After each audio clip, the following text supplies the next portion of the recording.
Coyunturales y estructurales. Todo lo que hemos comentado a lo largo del día va a salir ahora. Y yo me gustaría mucho agradecer y saludar a nuestros tres destacados invitados que nos acompañan a este segundo diálogo especial. La señora Alicia Bárcena, que es la secretaria ejecutiva de CEPAL, el señor José Manuel Salazar, director regional de la OIT, que está baseado en Lima, pero tiene la responsabilidad de las Américas, y el señor Víctor Báez, que es el secretario general de la CESA. Y como decía, hemos tenido una jornada muy fructífera, muy rica, en términos de debates y de puntos que han salido en la discusión, pero estamos también cerrando la sesión de hoy con este tema estratégico que está vinculado al futuro del trabajo y que es lo de la Agenda 2030 aprobada por los Estados miembros de Naciones Unidas en septiembre de 2015. Y la Agenda 2030 incluye 17 objetivos de desarrollo sostenible con 169 metas. 169 metas. Y la importancia del trabajo decente para realizar el desarrollo sostenible está puesto de manifiesto en el objetivo 8. Y la finalidad de este objetivo es promover el crecimiento económico sostenido, inclusivo y sostenible, el empleo pleno productivo y el trabajo decente para todos. Pero quería decir también que desde un punto de vista de las organizaciones de los trabajadores, el tema del trabajo aparece de una o de otra forma en todos los objetivos, lo que quiere decir que la acción de las organizaciones sindicales en este marco no debe restringirse exclusivamente al objetivo 8. Y preparamos para nuestro distinto panel dos preguntas, iguales para todos. Hemos discutido entre todos y decidido que cada uno tendrá 10 minutos para elaborar sobre los temas que van a ser propuestos y que después queremos abrir un tiempo de debate con los colegas que están en la asistencia, que han todos tenido y van a tener un papel activo en nuestros 2 días de reunión. Bueno, las preguntas que queríamos formular, la primera tiene que ver con los principales desafíos para la implementación de la Agenda 2030 en las Américas. ¿Cuáles son esos desafíos? ¿Cuáles son los puntos más fuertes, los puntos más débiles que el continente tiene para implementar la agenda en el continente? Y el segundo, que lo hemos ya discutido un poco a lo largo del día, es de discutir qué nueva generación de políticas y de instituciones, porque estamos también hablando de instituciones, se requieren para proteger los avances, y muchos temen que casi no sea posible hoy de proteger los avances, como hemos escuchado en el panel anterior. Por eso, ¿qué políticas e instituciones para proteger avances y evitar retrocesos, promoviendo que el trabajo decente sea un motor de desarrollo sostenible e inclusivo en un mundo del trabajo que también, lo hemos dicho durante todo el día, está en plena y rápida transformación? No hicimos un loto, pero hemos decidido que el primero que hablaría en nuestro diálogo sería Víctor Báez. Yo tengo todo el placer de darle la palabra. Víctor. Gracias, María Elena. Un placer compartir este panel con Alicia, quien admiro mucho en CEPAL, y con el señor Salazar, director regional. Mire, yo vengo contento porque estuve en Toronto en la convención de la CDC, y allí Guy Ryder habló mucho de algo que originó la OIT, que es la justicia social.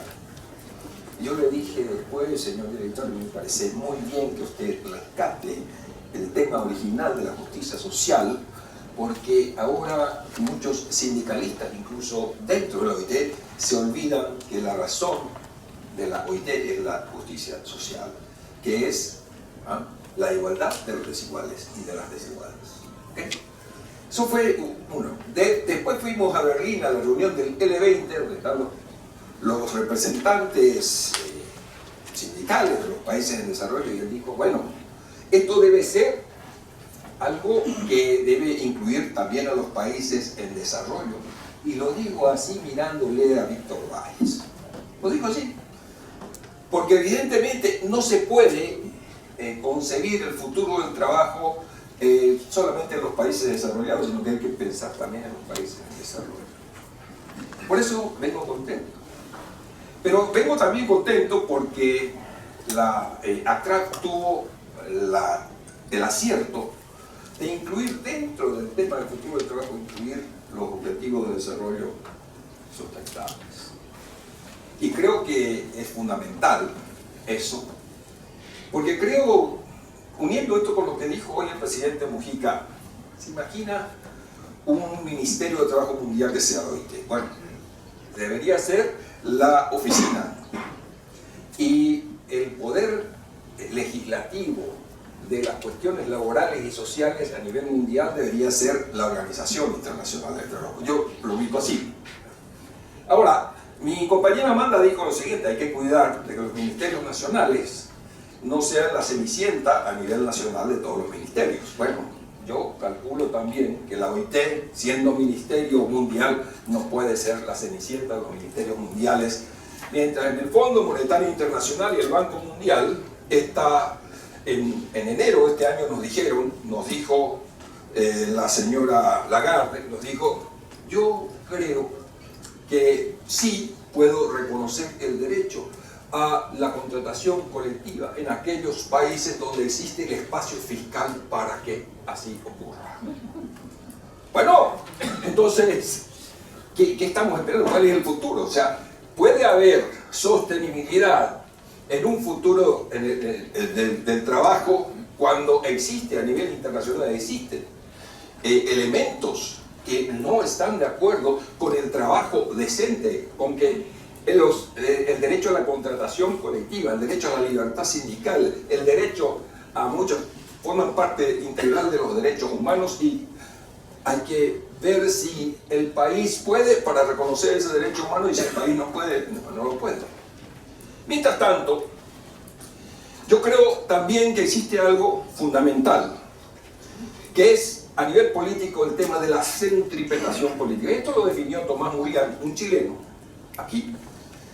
Dijo, allá por el 95, 96, dijo, la derecha fingió venir al centro y la izquierda realmente vino al centro.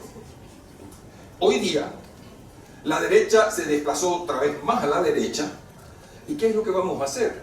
¿Es que el movimiento sindical y los partidos de izquierda, para seguir con esa centripetación política, vamos a mantenernos más a la derecha? No.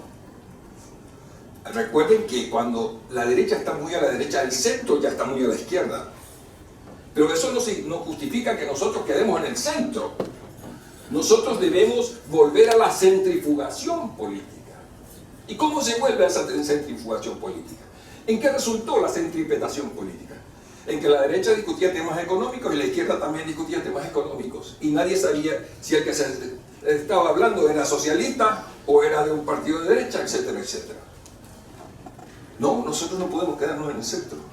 ¿Cómo lograr esa centripetación, esa centrifugación política? Superar la centripetación política. Cuando ellos nos hablan de economía, nosotros hablamos de derecho. Cuando ellos nos vuelven a hablar de economía y de presupuesto, nosotros hablamos de derecho. Pero eso no significa que nosotros no podamos discutir de los temas económicos. Y en ese sentido, yo creo que el trabajo que hace la CEPAL es fundamental. Por ejemplo, con relación a este tema del objetivo 1, fin de la pobreza, hambre cero, salud y bienestar, la CEPAL ha dicho hace poco, el año pasado, que hay una evasión de 340.000 millones de dólares. Y a eso le agregamos unos datos que ya no son solamente evasión fiscal, sino son fuga de divisas de nuestros países, de una organización no gubernamental que se llama Global Financial Integrity, basada en Copenhague, que habla que de los países en desarrollo salen anualmente $1 billón, o sea, 1 trillón en inglés y en portugués, salen y se escapan. Y ustedes saben que México es el tercer país con mayor fuga de divisas, 300.000 millones por año. Y si eso hubiera quedado, en realidad Trump, en vez de poner un muro para las personas, debe poner un muro a esos flujos de legales que van a parar a Estados Unidos, muchos de ellos, y muchos mexicanos y mexicanas podrían quedarse en sus países de origen. Por eso yo creo que uno de los primeros cambios cuando se habla como parte integral de esto es que no solamente nosotros hablemos de los derechos de los y las migrantes en los países a donde van, sino que le demos la misma intensidad al debate sobre el derecho a no migrar, para crear las condiciones, con esos recursos, crear las condiciones que los compañeros y compañeras puedan tener la posibilidad de quedarse en sus territorios, en sus casas, en sus áreas de habitación, antes que verse forzados a migrar. Y debemos discutir también otras cosas, como por ejemplo el tema de la cooperación internacional de desarrollo. Porque nosotros hemos hecho bastantes levantamientos, bastantes estudios con relación a eso, y hemos visto que países como Canadá, Estados Unidos, España, ¿a dónde va a parar el apoyo? Va a parar a las empresas, por ejemplo, las empresas canadienses que explotan la minería en Perú, son las beneficiarias de la cooperación canadiense para el desarrollo de Perú. Pero en realidad eso no sirve para las empresas. La cooperación española para que haya mejor campo para sus empresas en el área de la explotación del agua en Colombia y cosas por el estilo.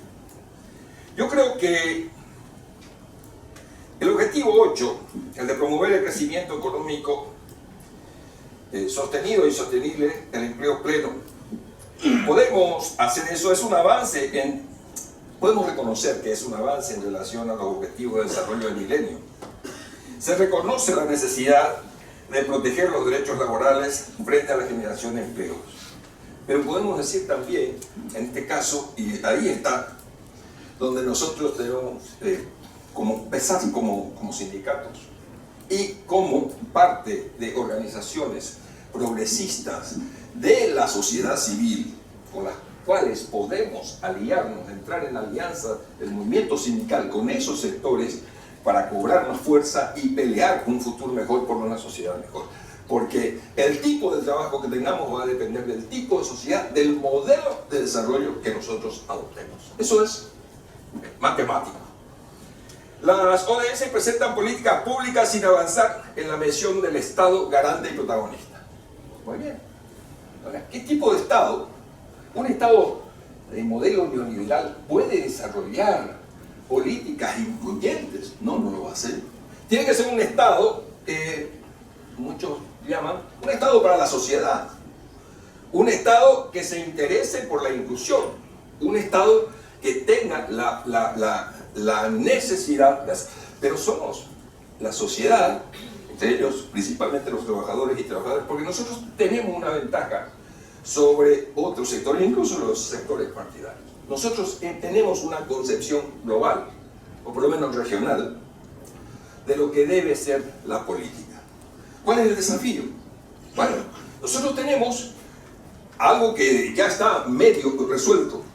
En esta región nosotros tenemos movimientos obreros en el primer mundo, Estados Unidos, Canadá, en países emergentes, México, Brasil, Chile, Colombia, y tenemos movimientos en países en vías de desarrollo y tenemos movimiento sindical en el país uno de los países más pobres del mundo, Haití.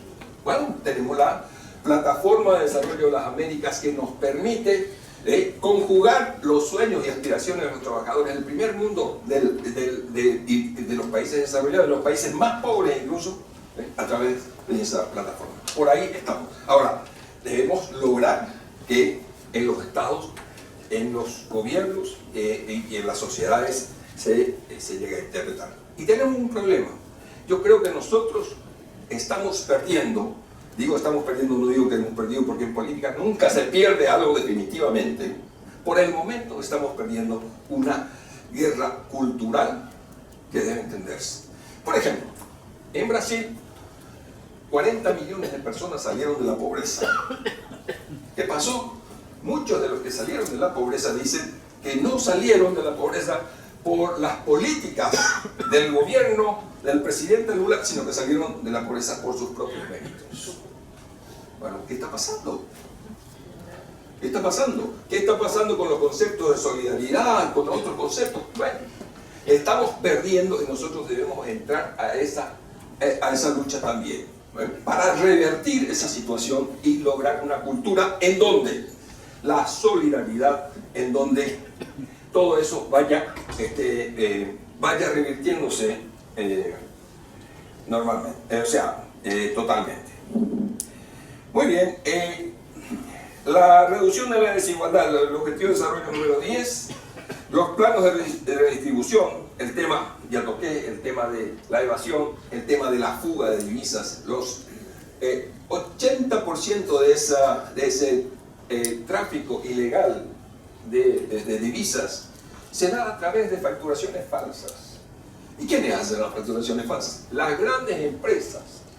Aquí debe hablarse del concepto, que yo creo, del concepto de la empresa sostenible que durante mucho tiempo ya en la OIT estamos escuchando de parte de los empresarios. Y a mí me parece bien, los trabajadores y trabajadoras queremos empresas sostenibles porque eso significa trabajo sostenible, o sea, trabajo durable. Pero no la forma en que lo hacen las multinacionales, porque las multinacionales en realidad lo que hacen es insostenible el mundo y no puede haber nada sostenible dentro de algo que es insostenible.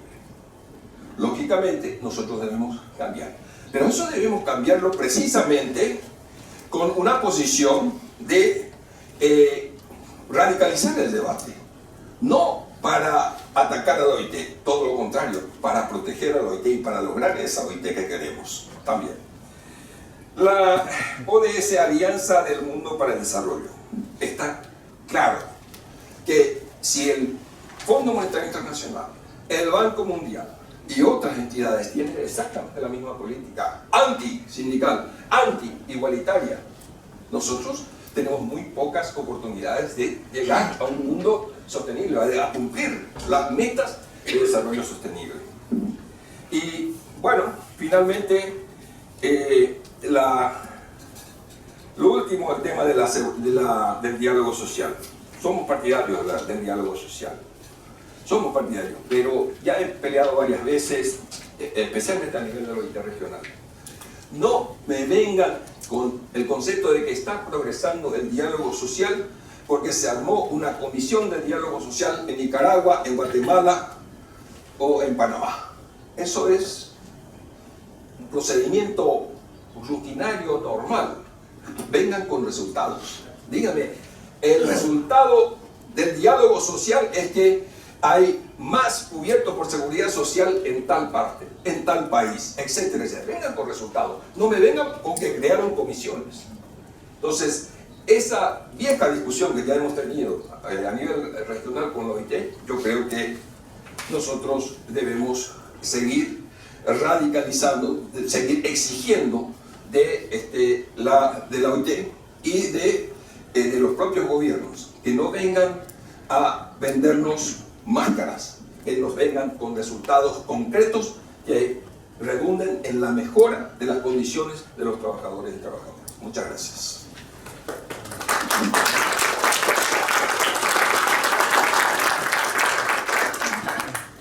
Bueno, muchas gracias y muy buenas tardes, presidente Mujica, qué gusto tenerlo acá con nosotros. Víctor, Juan, muchas gracias por la invitación. Yo quiero partir de una cosa que me impactó esta mañana cuando habló el presidente, que es la cultura. Y yo creo que en nuestra región y en el mundo está prevaleciendo la cultura del privilegio. Entonces, lo primero que tenemos que hacer es desmantelar la cultura del privilegio e irnos a una cultura de la igualdad. Esa cultura del privilegio que está expresada justamente en la desigualdad entre ricos, de ingreso, en la desigualdad de la riqueza, que yo creo que es la que es peor todavía que la de ingreso, es la de la riqueza, en donde, para poner un ejemplo, en mi país, que es México, el 10% tiene el 80% de los activos financieros y no financieros. Entonces, desmantelar la cultura del privilegio creo que es el tema clave para la Agenda 2030, porque la Agenda 2030 es aspiracional, es civilizatoria, tiene una mirada utópica, en verdad, porque de verdad quisiéramos llegar a eso, es universal. Yo creo que es indivisible, yo creo que los 17 objetivos tienen que verse de forma integrada. Por ejemplo, yo no creo que el objetivo 5 deba verse separadamente. La verdad es que la condición de la mujer es pertinente para los 17 objetivos, el trabajo lo mismo, el medio ambiente. Entonces, lo que tenemos que encontrar son los eslabones críticos que existen entre lo social, lo económico y lo ambiental, que nos permita entender mejor una realidad que hoy nos está confrontando. Yo creo que es civilizatoria la Agenda 2030 porque propone por primera vez la eliminación de la pobreza en todas sus formas. Eso es civilizatorio, creo yo, porque el mundo no lo hemos imaginado hasta el fin del mundo, ¿no? Hay películas de que se acaba el mundo y todo, pero nunca nos hemos imaginado el fin de la pobreza. Y yo creo que ese sí es un tema civilizatorio, creo yo. Y desde luego la igualdad. Yo creo que la igualdad, pero la igualdad fundada en titularidad de derechos, en donde verdaderamente podamos justamente cambiar la cultura de los privilegios.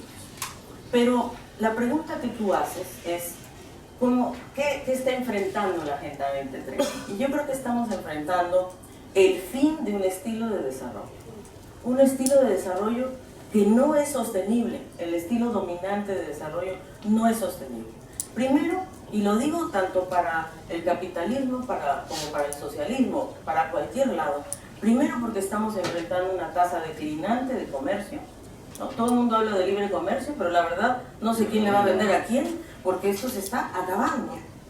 Y la verdad estamos en un momento muy delicado en materia económica, un sesgo recesivo muy fundamental. Y segundo, además el crecimiento tampoco despega, entonces estamos ante un verdadero sesgo recesivo a nivel internacional y las economías superavitarias no se están jugando suficientemente. Usted habló, presidente, y nosotros sostenemos en la CEPAL un nuevo keynesianismo. Usted lo dijo en la Asamblea General de las Naciones Unidas. Nosotros postulamos que hay tres cosas que hay que hacer. Un nuevo keynesianismo que se funde justamente en la acción coordinada de los países superavitarios. Ahí tiene la responsabilidad del G20 de generar los estímulos fiscales, de estimular la demanda para que verdaderamente las economías vuelvan a crecer. Porque en este momento no estamos ahí. Y segundo, tenemos un problema gravísimo y es que el sistema financiero está totalmente desacoplado de la economía real. En este momento, los activos financieros, las bolsas, etcétera, hay dinero, claro que hay dinero, hay liquidez, pero está en las manos equivocadas. 10 veces más los activos financieros hoy en día que el PIB. Eso hará una insostenibilidad preocupante.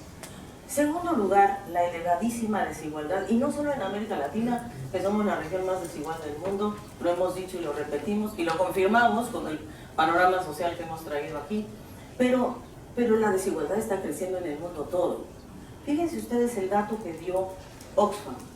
8 personas concentran la riqueza equivalente a 3.500 millones de personas. Es decir, 8 individuos tienen la riqueza de la mitad de la población del planeta. ¿Cómo puede ser eso posible? Y de esos 8, 6 pertenecen a transnacionales de características tecnológicas. Entonces, cuando hablamos de la cuarta revolución industrial, hablamos de la cuarta revolución industrial que están concentrando estos 8 personajes, ¿verdad? Entonces, ¿revolución?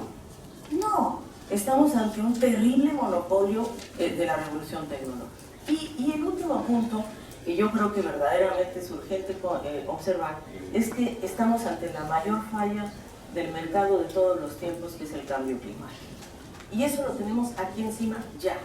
El Ártico se ha deshielado tantas veces como el tamaño de la República Mexicana, ¿verdad? El año más cálido del hemisferio norte fue este año, o el año pasado, perdón, y estamos de verdad ante un problema muy delicado de pérdida de especies, incluso, que nos han acompañado a la especie humana. Nos vamos a quedar solos, porque los mamíferos, los anfibios, los que nos han acompañado por el mundo, no van a estar.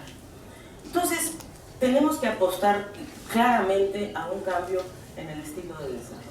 Muy bien, pero ¿cómo hacemos ese cambio ante una realidad en donde la gobernanza global se ha concentrado precisamente en los capitales, ha favorecido lo financiero, el capitalismo, la riqueza, la concentración? Y entonces hoy, yo no más les quiero decir que hemos vivido 10 meses que han conmovido al mundo. Primero, porque el referéndum del Brexit nos mostró que Europa no es la Europa que esperábamos, ¿verdad? Y a pesar de que ayer estuvo Federica Mogherini, con quien platicamos mucho y tal, Europa está redefiniéndose. ¿Ante quién?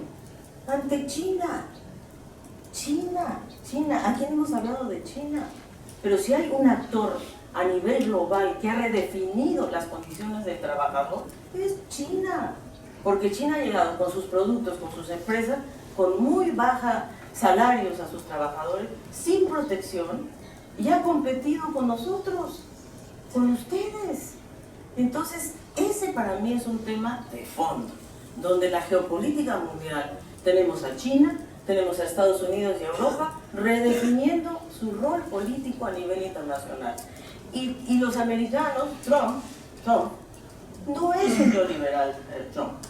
Trump es un proteccionista del nacionalismo económico moderno. Él dice, los empleos que se perdieron en Detroit se ganaron en China, ¿no? Entonces aquí hay ganadores y perdedores. La clase media de China ganó, la clase media de nuestros países desarrollados perdió, y ellos se sienten los grandes perdedores y son los que han hecho que retorne el proteccionismo y el ascenso de movimientos políticos extremistas, el aumento de la conflictividad internacional. ¿Por qué llegamos aquí? Y yo creo que es porque hay dos relatos hoy en la economía mundial que nosotros tenemos que reflexionar. Primero, la hiperglobalización. Yo no le llamo ni siquiera globalización, le llamo hiperglobalización, que ha sido predominante, que ha sostenido la liberalización comercial y financiera, la desregulación de los mercados, y seguimos hacia allá, a esa dirección, sin cautelar los bienes públicos globales, sin compensar a los perdedores y mucho menos preocuparse de los trabajadores. Aquí los grandes ganadores son las transnacionales. Y nosotros, la sociedad, no nos hemos sabido organizar para confrontar a las transnacionales. Y nuestros estados están capturados por los intereses. Quizá no todos. Uruguay creo que se salva, presidente, todavía. Más o menos, pero mire, la verdad, todos los demás están capturados por intereses. Y ese es el problema. Nosotros estamos enfrentando problemas y tensiones que no se van a corregir automáticamente. Y lo que hoy está realmente en tensión es que no tenemos un sistema multilateral. Yo diría incluso que está en riesgo el sistema multilateral hoy día. Trump le ha puesto una daga al sistema multilateral. ¿Y quién tiene que salir a rescatar el sistema multilateral? Tiene que ser Europa. Europa, con sus valores, y de verdad creo que en Europa tenemos que buscar de nuevo ciertas cosas. Pero a Europa también, ¿verdad?, viene a nuestros países a negociar sus tratados de libre comercio, ¿no?, o a renegociar o a actualizar. Y yo quiero saber cuál es el capítulo del trabajo que está en estos acuerdos renovados. Yo se lo pregunté ayer a Mogherini. Le dije, a ver, explícame por favor, todo es sobre empresas, todo es sobre protección de ¿cómo se llama?, de marcas, de propiedad intelectual y de no sé qué, y de no sé cuánto. ¿Y dónde se está protegiendo el trabajo? No está. Entonces, algo nos está faltando para podernos organizar y generar justamente esta nueva generación de políticas. Y yo quiero traer de vuelta el tema de la política. ¿Por qué? Porque, a ver, si no hay política, y ustedes, que para mí el movimiento de los trabajadores es el movimiento político más importante del siglo pasado. ¿Dónde está el que dijo del Fordismo? Tú. Que me encantó, porque los sindicatos están organizados a los trabajadores de acuerdo al estilo de producción del Fordismo. Por Dios que no, por Dios que nos tenemos que sentar a conversar para ver cómo los trabajadores, la sociedad tiene que reorganizarse y volver, porque estamos muy confundidos, yo pienso. Claro, estamos muy confundidos. Aquí viene la revolución industrial. Pues claro que va a venir, pero por favor que nos haga reorganizados, por lo menos para que nosotros digamos hacia dónde queremos que se dirija esa tecnología. ¿La queremos para el big push ambiental? Yo creo que sí, ¿no? Para un gran impulso ambiental, por supuesto, para energías renovables, para la economía del cuidado, para la economía circular. Claro que para eso queremos las tecnologías y no para lo que ellos quieren, que es para reemplazar el trabajo. Y creo yo que nuestros países, ¿por qué son tan cautivos de los intereses? Porque tienen miedo cada país de negociar individualmente con los trabajadores y entonces generar un sistema de costos más alto que el vecino, porque nos hemos dedicado a competir entre nosotros, ¿no? Y entonces, ¿qué nos obligan las empresas? A lo que yo le llamo race to the bottom. Ustedes bájense, no nos cobren impuestos, no nos cobren regalías, a los trabajadores les paguemos nada y entonces invertimos en tu país. Si no, no. De ese tamaño, y no somos capaces nosotros de defender que somos ricos en recursos naturales y también en capacidades técnicas. Tampoco nos menospreciemos. Nuestros trabajadores de América Latina y el Caribe han sido capaces de estar a la altura de empresas manufactureras. Yo lo digo incluso también por lo que veo en la manufactura mexicana. Claro que les pagan nada, pero los trabajadores de la industria automotriz mexicana son de los más sofisticados que hay. Lo que pasa es que no están organizados, porque los sindicatos antiguos ya no los representan. Entonces hay que buscar nuevas formas y formatos de organización, sobre todo, Jorgen dijo sectorial, bueno, sectorial, con la industria automotriz, con las nuevas dinámicas que se están creando, industria automotriz, que ya no es automotriz ni manufacturera, sino digital. Ya hoy la industria automotriz ya no es de manufactura, es digital. Entonces, ¿qué podemos hacer para implementar la Agenda 2030? Que esa es la gran pregunta que también está aquí. Primero, yo creo que definitivamente lo que tenemos que lograr es una gobernanza global mucho mejor, mucho más equilibrada, una gobernanza que de verdad represente los intereses de los países en vías de desarrollo. A mí que no me sigan diciendo que el Fondo Monetario Internacional no puede aceptar otros miembros, ¿verdad?, en los boards de decisión. Ah, no, porque no saben tomar decisiones, porque necesitan nuestra cautela. No, señor, necesitamos una gobernanza global eficaz que realmente nos permita una economía política diferente y que nos permita, creo yo, irnos de frente al financiamiento para el desarrollo. Tú hablabas de la evasión fiscal que nosotros le hemos medido. Y es verdad, 6,7% del PIB anual sale de evasión fiscal en impuestos sobre la renta y en impuesto al valor agregado. ¿Pero a dónde va? O sea, el tema de fondo es ¿y a dónde se va la evasión fiscal? ¿Y quién la está recibiendo? Y esos famosos paraísos fiscales han castigado a los países pequeños de América Latina y el Caribe cuando los grandes paraísos fiscales están en Europa y en Estados Unidos. Por favor, que no me vengan. Delaware, ¿qué me dices? Liechtenstein, ¿qué me dices? Países Bajos, lo siento, pero esos son los grandes paraísos fiscales que además están sirviendo de puente a las grandes transnacionales chinas para llegar a invertir a nuestros países. Entonces ahora la OCDE se pone muy guapa y dice la OCDE, no, mira, vamos a aplicar una cosa que se llama el Based Erosion Profit Shifting, para que no se vayan, para que las empresas transnacionales paguen impuestos en sus lugares de jurisdicción. Y yo le digo, no sé, bueno sí, qué bueno que paguen impuestos, no me parece fantástico, pero que paguen los impuestos donde hacen las ganancias, donde están los trabajadores, donde están los recursos naturales. Esa pelea la tenemos que dar conjuntamente, queridos trabajadores. Mira, las instituciones internacionales no podemos solas. Yo creo que Gary Ryder lo entiende muy bien. Yo también, y lo vemos con tanta, a veces impotencia, que yo digo, ¿dónde están las bases sociales para que estos planteamientos los podamos llevar hacia adelante?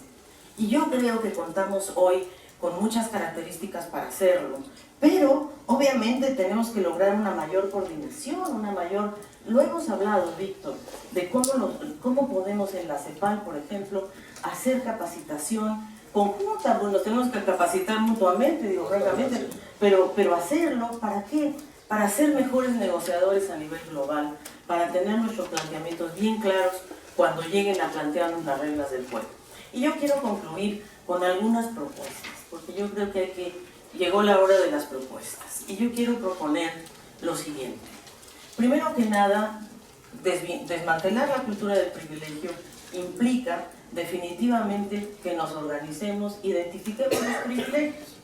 El privilegio fiscal, el de la redistribución, el de la distribución, la concentración de la riqueza, otro privilegio.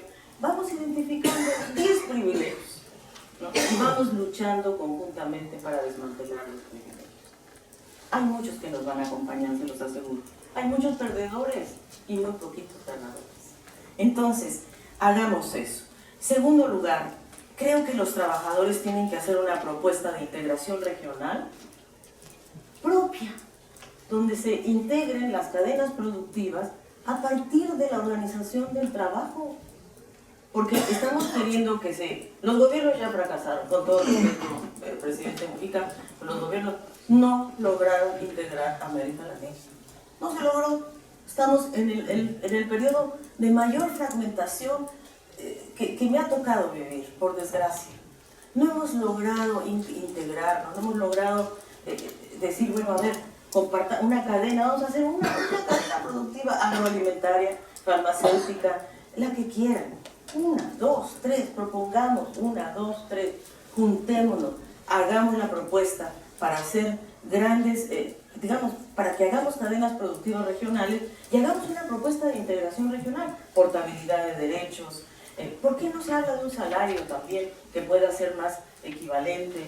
Pero creo que todo esto lo podemos trabajar para hacer verdaderamente un cambio en lo que se refiere a la integración, porque de verdad que lo requerimos. La renegociación de los tratados comerciales, ese debe ser el foco de nuestro curso próximo de los trabajadores. ¿En qué se tienen que enfocar los trabajadores? En las nuevas o las renegociaciones comerciales. Yo escuché con mucha atención al compañero de Panamá. Me impresionó, porque verdaderamente Copa está destruyendo digamos, la base de los trabajadores. Y se sienten impotentes. Y claro, Copa es una empresa transnacional. ¿Y quién les está ayudando? Deberíamos estar todos detrás de ustedes. Entonces creo que tenemos que buscar esa forma de hacerlo. Yo quisiera decirles que no hay que renunciar a la propiedad de las empresas por parte de los trabajadores. Me parece que es un tema muy importante, un tema que hay que avanzar. Los trabajadores tienen que apropiarse al menos de una parte de las empresas. La privatización ha sido lo que más ha, en cierta forma, promovido la desigualdad funcional.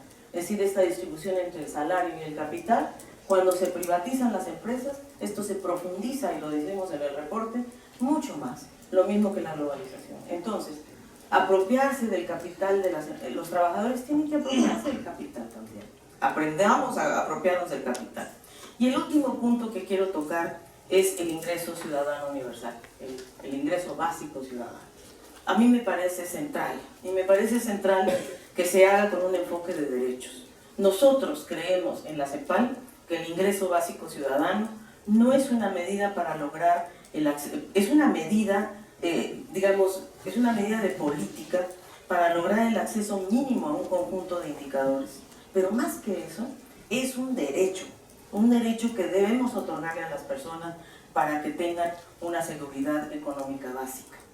No se trata solamente de combatir la pobreza, se trata de fortalecer la autonomía, la independencia y la libertad de las personas. Creo yo que el ingreso básico ciudadano tiene que ser un instrumento de emancipación social hoy. Nosotros estamos evaluando cuánto costaría un ingreso básico ciudadano, por ejemplo, en un país como México, tan complejo como México. ¿Quién lo paga? Exactamente. Entonces, incluso estamos haciendo un modelo, presidente, que es muy interesante, que se llama el tributo negativo, o sea, el impuesto negativo. Es decir, es un ingreso básico ciudadano para todos, pero aquellos que tienen ingresos altos lo descuentan de impuestos, ¿verdad? Pero pagan impuestos. Entonces, ayuda a formalizar el pago de impuestos, porque la evasión en parte es que no tenemos registro de quién paga y quién no paga. Entonces, estamos valorando si se puede tratar como un impuesto negativo. Digo, el nombre no es muy atractivo, pero bueno, o sea, para ver cómo lo financiamos. Y también estamos calculando todas esas partidas que los gobiernos movilizan en torno a las transferencias condicionadas, ¿no? México gasta muchísimo en transferencias condicionadas, ¿no? Casi, vamos a decir, $800 per cápita, es lo que hemos más o menos calculado. Bueno, un salario básico ciudadano de $500 per cápita, pues no estaría mal. O sea, esos son estamos poniéndole números al tema. ¿Por qué hay que ponerle números? Porque esto es básico. Nos va a llegar la revolución tecnológica, estamos envejeciendo. Tenemos que lograr al menos dos políticas: el ingreso básico ciudadano, que proteja y cautele a la juventud, y las pensiones universales para todos los adultos mayores. Y sobre todo, ver cómo nivelamos la condición de la mujer. Porque lo que no puede ser es que las mujeres sigan ganando 30% menos que el hombre, haciendo igual trabajo y más horas muchas veces. Nosotros les dejamos allá afuera, y no me tomo más tiempo, el panorama social que acabamos de hacer, que habla de las desigualdades cruzadas de ingreso, de riqueza, funcional, etnia, raza y género. Cómo cuando se entrecruzan estas desigualdades, los que más pierden son los niños y las niñas de nuestra sociedad, nuestro futuro. Muchas gracias.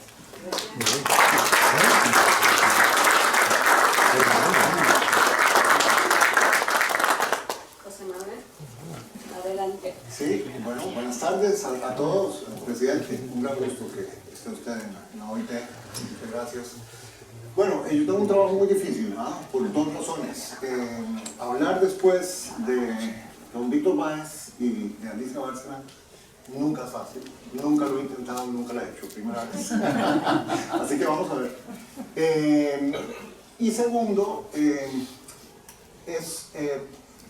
o sea, hablar como director regional de la OIT, en la oficina, o sea, nuestra organización muy particular, todos ustedes la conocen muy bien.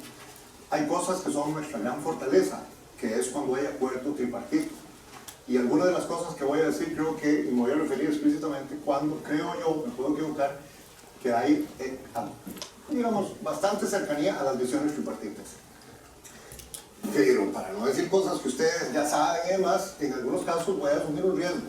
Y voy a tratar de hablar un poquito más a nivel, digamos, personal. Y ustedes me excusan porque sí, no, para hacer el panel interesante. Bueno, miren, yo creo que lo primero es poner un poquito en perspectiva la Agenda 2030, porque realmente es algo extraordinario, si no casi espectacular, casi mágico. Como lo dijo Alicia, es una visión transformadora, es aspiracional.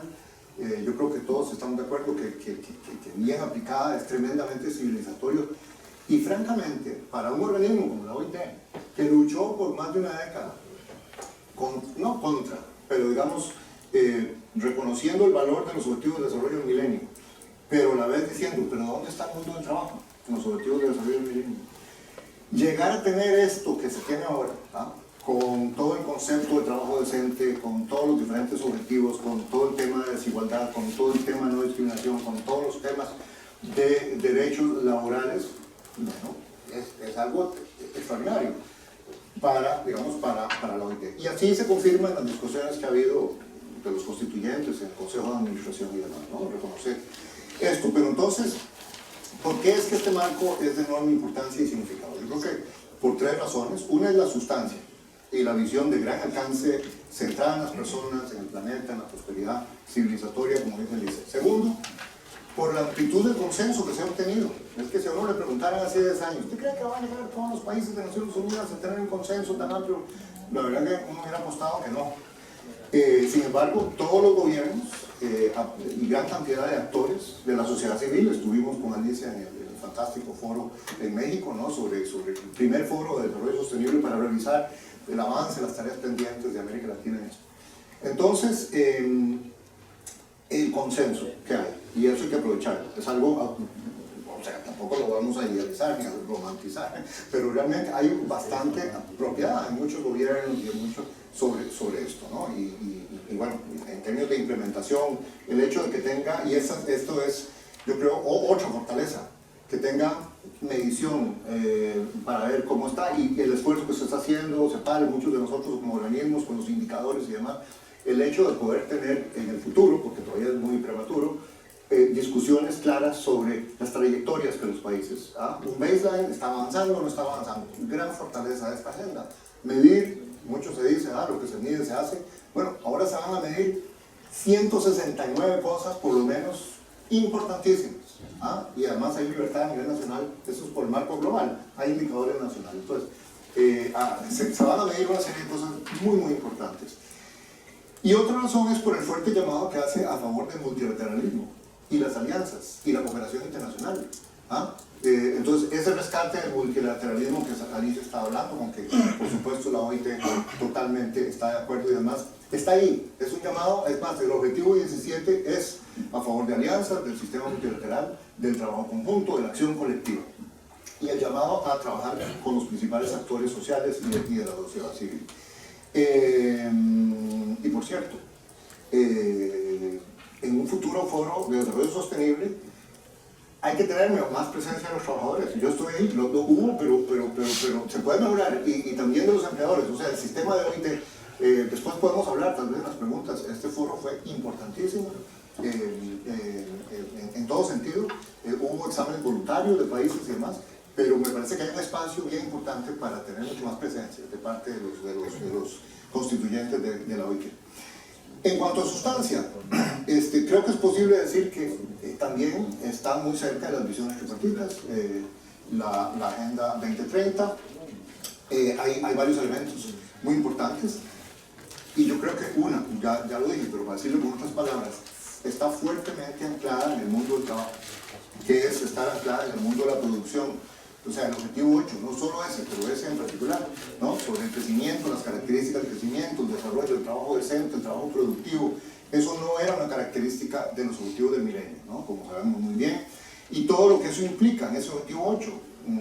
Solo podemos crear un futuro del trabajo mejor si hay un futuro mejor de la producción, y ahí está el tema de la diversificación y el problema de América Latina de que estamos todavía muy dependientes de materias primas, de apoyo a empresas sostenibles, el tema de la innovación, de la tecnología, de la inversión en recursos humanos, la formación vocacional, la educación, y todo esto está, yo creo, muy alineado con las visiones tripartitas. Y de hecho, en la OIT trabajamos, el resultado número 1 es precisamente empleo, y estamos alineando el trabajo en la región para anclar todas las discusiones, o mucho de la discusión de empleo, en los temas de políticas de desarrollo productivo, que es donde están los instrumentos, digamos, más fuertes para traer, digamos, un nuevo modelo de desarrollo, precisamente, un modelo de crecimiento. Ahí es donde hay mucho del instrumental para hacer eso. Pero claro que esto es mucho más que el objetivo número 8, tiene otros 16 objetivos importantísimos. Y el otro elemento de la Agenda 2030 que está muy alineado con las visiones tripartitas, y ya se dijo, es el tema de la justicia social. Bueno, ahora CEPAL tiene la trilogía de la igualdad, pero ese es el tema de la justicia social que está en el ADN de la OIT. La reducción de la desigualdad como absolutamente central, como mandato, esto está en la Constitución de la OIT desde nuestro origen. La no discriminación, el respeto a los derechos humanos, los derechos laborales, son principios fundamentales, ¿no?, de la OIT. Y también hay un gran valor en esta agenda, en sustancia, en el tema de la parte económica, social y ambiental del desarrollo sostenible. Es una visión integrada, como nos gusta, como les gustan los constituyentes, y como debe ser. Y que invita a la pregunta institucional a hacer las cosas de una manera diferente, ¿no? Entonces yo diría, ahora sí, ¿cuáles son los desafíos un poco económicos y sociales? Un poquito la segunda parte. Yo creo que es importante discutir, bueno, no vamos a entrar, no hay tiempo, pero en los diagnósticos, porque si los actores sociales, si no hay un diagnóstico ampliamente compartido y se ven los temas de manera similar, pues difícilmente va a haber acuerdo sobre las soluciones. Porque no, si hay diferentes prioridades de identificación de problemas, pues las soluciones van a ser, ¿verdad? Es muy difícil. Entonces, es parte central en la OIT, como bien lo sabemos, en cada conferencia, en el Consejo de Administración, para el diálogo social, si hay un diagnóstico y una visión ampliamente compartida. Entonces, ¿qué hay? ¿Qué podemos decir de esta América Latina? Bueno, caramba, ustedes en el panel que yo escuché en la tarde muchísimo, ¿no? Por un lado, desaceleración. Sabemos, tenemos los datos en panorama laboral con los últimos, ¿no? Desgraciadamente, muy malas noticias para los mercados laborales. Hemos estado caminando para atrás. Lo que hace 3 años decía, hay riesgo por la desaceleración de que se deteriore. No, no es que hay riesgo, es que se están deteriorando una gran cantidad de indicadores sociales. Desempleo juvenil, desempleo de las mujeres, informalidad, depende del país. Obviamente estoy pensando en promedios, pero hay países que han ido para atrás, etc. Entonces, bueno, hay un problema de la desaceleración, pero la pregunta es, ¿por qué ha ocurrido la desaceleración? ¿Por qué? Y no es una pregunta tan obvia. ¿Se hubiera podido evitar? Entonces, que uno puede, de nuevo, temas grandes, parte de la respuesta es que esta desaceleración parcialmente es importada o está vinculada a un menor crecimiento de la economía mundial. China ya no está creciendo al 10-11%, está creciendo al 6 o al 7%, ¿no? El impacto China, que fue muy bueno en 10 años, ahora nos está pegando ya no tan bien, y el precio del cobre y de una gran cantidad de cosas que mueven las economías, sobre todo de Sudamérica, pues ya no es el mismo. Bueno, ahí hay un gran factor.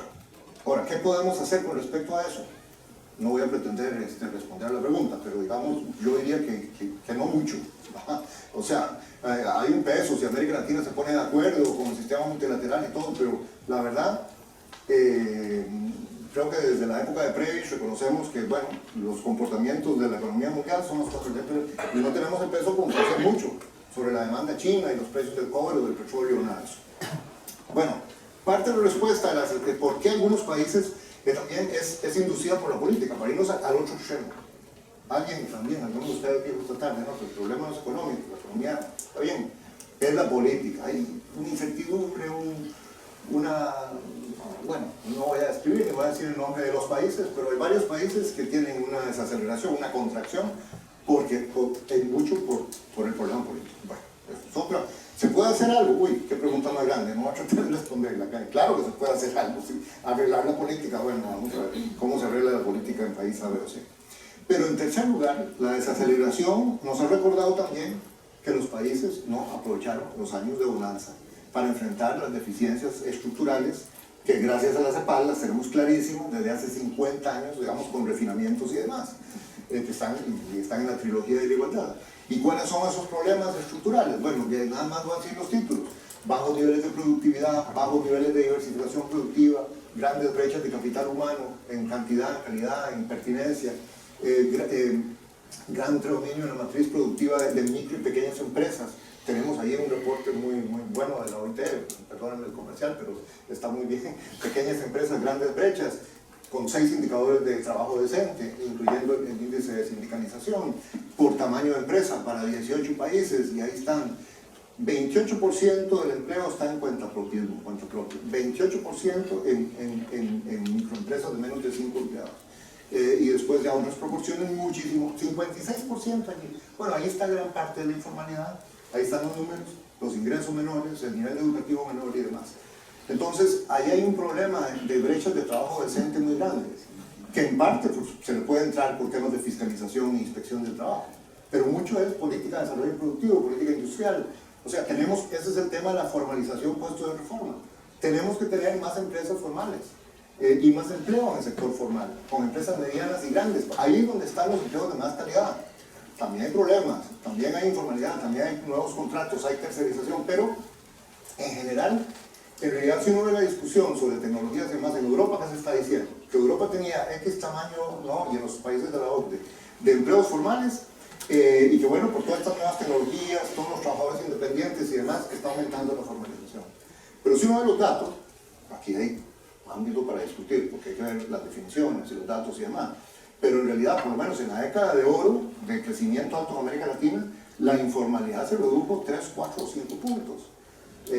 Ahora, hay otras formas de formalización, pero un punto es que cuando estamos hablando de que en promedio América Latina, Perú, tiene 70% de informalidad, es increíble. Entonces, cuando hay crecimiento, y si ese crecimiento tiene tracción en los mercados de trabajo, y si se logra, como se logró en Brasil, unos puntos, aumentar la formalización, bueno, eso es positivo. Esos son empresas medianas, empresas más grandes. Por cierto, son empresas donde la organización sindical puede crecer. Es muy difícil para la organización sindical crecer en la microempresa o en el cuentapropismo, ¿no? Y ahí hay el 50% del empleo. Bueno, entonces, esos son grandes retos económicos. Grandes retos sociales, la desigualdad. Sabemos que seguimos siendo, a pesar de algunos puntos ahora, la región más desigual del mundo, que va junto con exclusión, que va junto con persistencia de la pobreza y con persistencia de situaciones de discriminación. Y, por cierto, ayer vi el adelanto del panorama social de América Latina de la CEPAL, donde la CEPAL argumenta la elevada desigualdad en América Latina es un obstáculo para el desarrollo sostenible. Totalmente de acuerdo. O sea, ¿quién no puede estar de acuerdo con eso? Hay un problema enorme de desigualdad. Y para eso hay todo un objetivo en los ODS. Entonces yo creo que tenemos que ver toda la fuerza del trabajo conjunto para trabajar en ese objetivo y los diferentes aspectos que eso significa. Aquí hay un vínculo con la política tremendo. Muchos dicen y piensan que entre más alta la desigualdad, más probable es que un país incluso sea parte del sistema democrático. Es decir, la desigualdad es corrosiva. Lo ha dicho de nuevo muy bien la CEPAL, o sea, rompe, deteriora los pactos sociales. ¿Cuál pacto social? Cuando hay una desigualdad enorme, vean el 1%, lo que ha pasado en los países donde se ha roto el pacto social, países desarrollados, y el tipo de políticas y políticos que han elegido por desencanto también de una clase media frustrada, etcétera, etcétera. Entonces, bueno, y lo otro es que además de la desaceleración y además de los problemas estructurales económicos y sociales, la tercera categoría, para ponerla ahí con toda su fuerza, desde la OIT, es la falta de un adecuado respeto y aplicación de las normas internacionales del trabajo y de la legislación, que en muchos casos es legislación vigente, legislación basada en las reglas del juego que la OIT ha negociado. Y ahí hay todo un rango de temas: libertad de asociación y negociación colectiva, trabajo infantil, trabajo forzoso, no discriminación por razón de género, de piel, de etnia, de creencias. Bueno, y esto interactúa con los otros problemas. Entonces, un poco ese es el diagnóstico. Yo creo que el diagnóstico, pero ¿para qué hago todo digamos? Simplemente para decir que ahora hay en los ODS una visión en que muchos gobiernos, a diferente nivel, ya no solo los ministerios de trabajo, que son los que trabajamos en OIT, sino ministerios de Hacienda, todos, en principio, están matriculados un poco con este diagnóstico, con esta visión, si uno se pone los anteojos de la Agenda 2030, ¿no? Entonces, ante este escenario, los obstáculos, ¿cuáles son los obstáculos? Bueno, creo que aquí, de acuerdo, o sea, me parece que, caramba, desde antes de venir aquí, después de pasar casi 10 años en Ginebra, lo que vea cualquier persona que llega y que vea América Latina es la política, la falta de diálogo social. Y no estamos diciendo, Víctor, de ninguna manera jamás, sea la dirección general, que se estable o sea, es un desastre. La palabra no puede ser menor. O sea, no hay diálogo social, no hay espacios de diálogo social. Y no son solo las desconfianzas clásicas, digamos, entre el capital y el trabajo. Bueno, ahí están, y ahí hay un montón de problemas. Pero es que hay mucha desconfianza en los gobiernos, ¿verdad? Y hay muchos gobiernos que también desconfían de los actores sociales y no convocan las instancias de diálogo social. Yo creo que ahí ese es el tema que realmente debemos priorizar y debemos trabajar y conversar mucho más y además ampliar un poco más los temas. La OIT tradicionalmente trabajamos en el diálogo social de las instituciones del mercado laboral. Bueno, hay que seguir haciéndolo y ya hay suficiente lista de problemas serios ahí: consejos superiores de trabajo, consejos de salario mínimo. Por cierto, la parte de formación vocacional, en donde tenemos Interfor y demás, donde es un área que hay mucho acuerdo, pero ya hoy se dijo también, hay que rescatar y hay que hacer mucho más. Amanda es una banderada de eso y lo escucho duro, y hay enormes oportunidades de reposicionar a Interfor para estar a la altura de los retos. Totalmente de acuerdo, Amanda, y tenemos. Pero es que también hay otros dos tipos de diálogo social que no estamos hablando suficiente. El diálogo social macroeconómico, cuando hay crisis y demás. Bueno, está el ejemplo de Irlanda, está el ejemplo internacional de países europeos. un poco cómo se distribuyen los costos del ajuste, de un ajuste macroeconómico, ante una inflación, ante un ajuste fiscal. Ese es un diálogo muy importante. Y el otro es el diálogo de las políticas de desarrollo productivo. Es decir, si tenemos este diagnóstico del empleo, de que el mundo del futuro del trabajo depende del futuro de la producción, bueno, tenemos que ver cómo puede ser que ahora que hay esta proliferación de comités de productividad, como el que estableció la presidenta Bachelet aquí en Chile, comités de productividad en México, comités de competitividad en Colombia, en Costa Rica, comités de talento humano, diferentes nombres. Hay realmente una nueva realidad, yo creo, que en general está muy bien, que haya todos estos comités de productividad, de competitividad, para ver políticas sectoriales. La verdad es que a América Latina le ha hecho mucho daño la discusión entre economistas, es parte del neoliberalismo, decir no, ese no es el papel del Estado, a mí nada más denme un ambiente propicio y yo hago lo demás. No, ¿qué es eso? Es decir, veamos a los países asiáticos, no es eso lo que han hecho alianzas público-privadas, han hecho instituciones, han hecho coordinaciones, participan en muchos casos los trabajadores, los empresarios, en esquemas súper innovadores, institucionalmente innovadores. Entonces, yo creo que hay que tener toda una discusión de las instituciones para el desarrollo productivo y de las instituciones para los mercados laborales. Y ahí tienen que estar sentados los trabajadores. Yo creo que parte de lo que estamos empezando a ver con más detalle y más velocidad en OIT, y ya tenemos mapeos y una serie de cosas, es, sí, ahí está el comité de productividad, de competitividad. Casi por excepción, así hay un representante sindical, pero son casi cosas entre los gobiernos y los empleadores. ¿Por qué no están más sentados los trabajadores allí? En ese tipo, esa es otra dimensión de diálogo social que creo que es clave. Entonces, bueno, con esto concluyo. Creo que después había una pregunta, ya esa, si hay tiempo, puedo entrar un poco, pero digamos, está el tema político y de diálogo social, que es central para nosotros, para la OIT, pero también está el tema del financiamiento, y también la CEPAL presentó un documento muy interesante en la reunión del foro de cómo movilizar los recursos, todo el tema de impuestos, todo el tema de la fuga de capitales. Eso es una gran conversación. Está el tema de que hay que meter los indicadores y las metas en los presupuestos nacionales. Nada hacemos hablando de esto, si no se refleja en el presupuesto y no hay una asignación presupuestaria, ese gobierno, ese país no está tomando en serio esa meta, porque estas cosas requieren inversiones y tienen que estar entonces en los presupuestos. Y luego la pregunta está, ¿cómo encender nuevos motores de crecimiento? O sea, es que si no crecemos, todo va a ser muy complicado, ¿no? Yo creo que esa es la conversación del desarrollo productivo. Y bueno, ahí creo que ahí me quedo. Muchas gracias.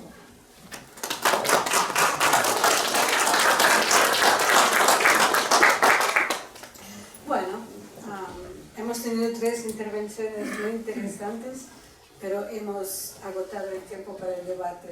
Tenemos 5 minutos hasta el final. Creo que por respeto a los intérpretes, yo me gustaría terminar aquí. Pero también quiero ser demócrata. Si hay alguien que tiene un comentario de 1 minuto, que tiene el mismo que hacer, después de las 3 intervenciones, yo estoy lista a dar la palabra. ¿No? ¿O podemos pedirle a alguien que haga un comentario al presidente? No, el presidente, claro, que se quiera hacer un comentario. Contabilidad más propiedad. Está el micrófono. Más trabajador.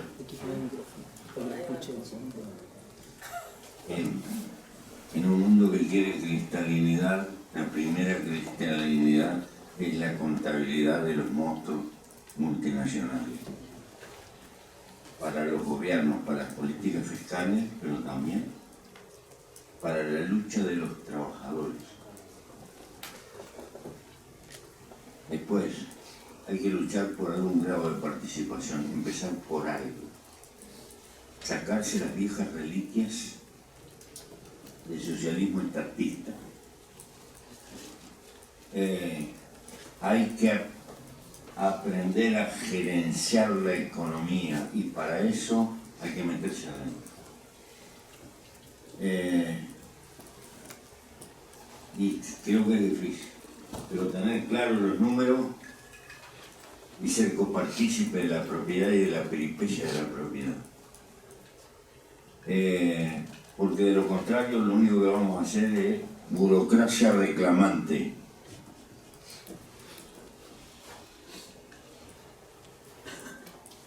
La dejo ahí.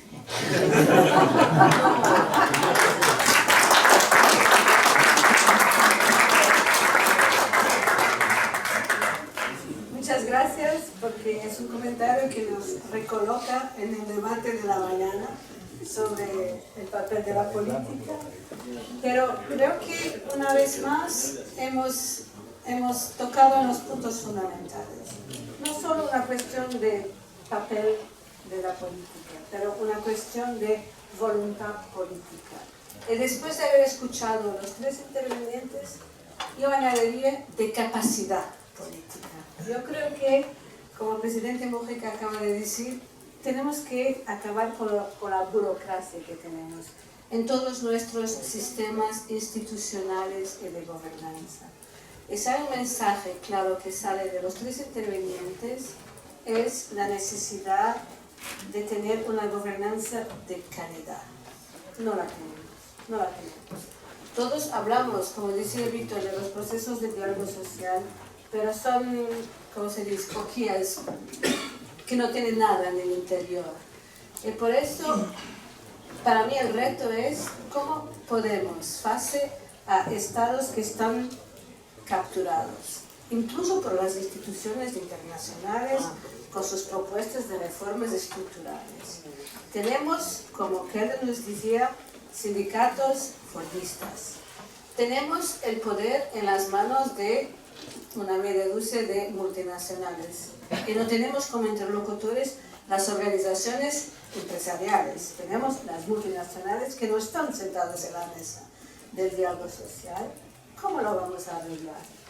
¿Cómo lo vamos a arreglar? Esta me parece que es una pregunta importante en el marco del debate sobre el futuro del trabajo, de la necesidad de tener sistemas de gobernanza que sean más ágiles y que discutan la economía, y que los sindicatos sepan cómo discutir la economía y la macroeconomía e influenciar el modelo de desarrollo que queremos.